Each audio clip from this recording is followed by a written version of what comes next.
સંપ્રદાયને સનાતનના સંતોની ચેતવણી। કથાકાર રમેશભાઈ ઓઝાએ નામ લીધા વગર સ્વામિનારાયણ સંપ્રદાય પર પ્રહારો કર્યા હતા।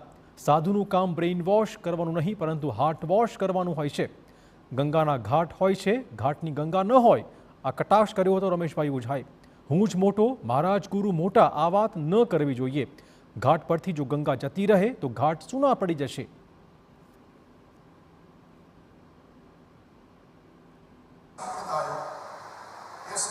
समस्या नहीं, ये सनातन समृद्धि है, निश्चितपणे आ समृद्धि है। पर तकलीफ क्या है कि જ્યારે એની અંદર વેપાર ઘૂસી જાય, હું મારું જ મોટું ને અમે જ મોટા ને અમે જ બધા શબ્દ મારે નથી વાપરવા, પણ જે શબ્દ પ્રયોગો થાય છે ત્યાં તકલીફ। તો મોરારી બાપુએ પણ નામ લીધા વગર સ્વામિનારાયણ સંપ્રદાયને આડે હાથ લીધો હતો। ગંગાનું પાણી પીવું છે, તેમાં નહાવું છે, પરંતુ ઘાટને મહાન ગણવો છે।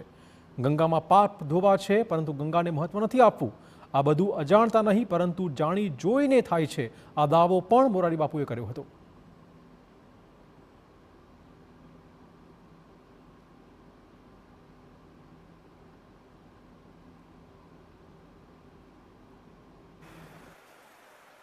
બહુ જ સરસ રીતે અને ભાઈશ્રી બહુ સરસ આપે કહ્યું કે મેઇન બ્રેઇન વોશ કરવાની જરૂર નથી, હાર્ટ વોશ કરવાની।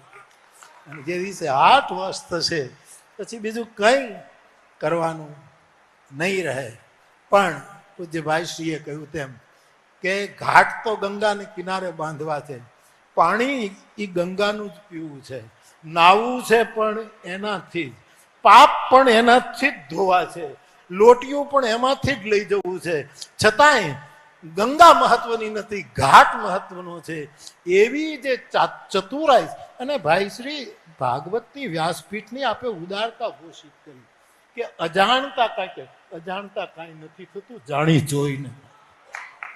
આ તો તમારી ઉદારતા છે, બાકી બધું કાંઈ અજાણથી નથી થતું, બધું જાણી જોઈને જ થાય છે। એવા સમયે આ ધૂળ ઉડાડવાનું કામ પૂજ્ય બાપુ અને આ સંતો કરી રહ્યા છે, ત્યારે આપણે બધા જ એમાં સાથે મળીને આ કાર્યને અમને જે કંઈ આદેશ થશે એ અમારી રીતે અમે એનો વિસ્તાર કરીશું। તો રાજકોટના સંમેલનમાં સ્વામિનારાયણ સંપ્રદાયના એસપી સ્વામી હાજર રહ્યા હતા। મૂળ સ્વામિનારાયણ સંપ્રદાયના સંત તરીકે લેખિતમાં તમામ માંગણીઓ તેમણે સ્વીકારી। વડતાલ સ્વામિનારાયણ ગાદીના આચાર્ય અજેન્દ્ર પ્રસાદે માંગ સ્વીકારવાનો દાવો કર્યો હતો। મૂળ સંપ્રદાય તરફથી એસપી સ્વામીએ આપી હતી ખાતરી। મૂળ સંપ્રદાયના કોઈ પણ સાહિત્યમાં દેવી દેવતાઓનું અપમાનજનક લખાણ ન હોવાનો પણ તેમણે દાવો કર્યો હતો। તેમ છતાં જો પુસ્તકોમાં દેવી દેવતાઓનું અપમાન થતું લખાણ હશે તો તે દૂર કરાશે આશ્વાસન પણ તેમણે આપ્યું છે। સ્વામિનારાયણ સંપ્રદાય પણ સનાતન ધર્મનું જ અંગ છે, આ કહેવું હતું એસપી સ્વામીનું।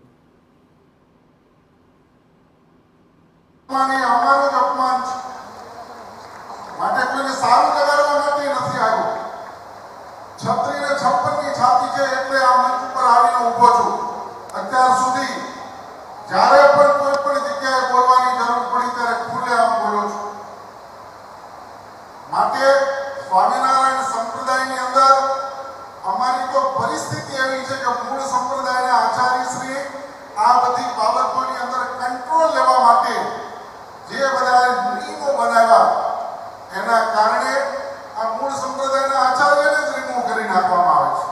अगर कोई तलवार मारने लगेगा तो हमारे हाथ दोनों रख करके हमारे सिर की रक्षा करेंगे। सनातन धर्म परिषद इसी के लिए बनाई गई है। अगर हमारे सिर पर चोट कोई करने लगेगा, सनातन धर्म पर चोट करने लगेगा, तो फिर शांत बैठना तो उचित नहीं हो।